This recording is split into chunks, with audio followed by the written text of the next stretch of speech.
If you have a Forstner bit, a drill or drill press, and a cheap drill drum sanding kit, you can make clean round cavities for racks like this. I used the lid from a drywall putty container as a template. Anything round works, really. Trace the outline clearly so you have a visual boundary. Using the largest Forstner bit I had, I drilled overlapping holes inside the outline on the drill press. The goal isn't perfection here, just removing the bulk of the material quickly. Tool links are in the description.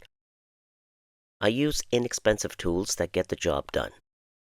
These bits aren't ultra precise, but they've been reliable for me.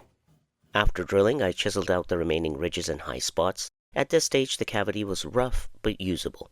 I originally planned to finish shaping the cavity with an angle grinder, but I didn't feel comfortable bringing a grinder to such a small loose piece, even clamped in a vise. To avoid that risk, I decided to glue the rack onto the larger workpiece first, thinking it would make the carving safer and more stable. Once the rack was glued on, I couldn't fully get around it with the angle grinder. Access became limited, and smoothing the cavity evenly was much harder than it needed to be. So, the key takeaway here, completely smooth and finish the cavity before gluing anything in place. To get a clean, finished look, I used a drill-mounted drum sander. It worked, but holding a drill for that long was tough on the arm and wrist.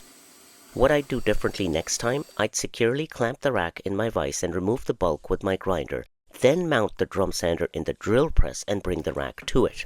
That would give better control, more consistent results, and far less fatigue. After that, I cleaned up everything and applied finish. The full build video is linked in the description.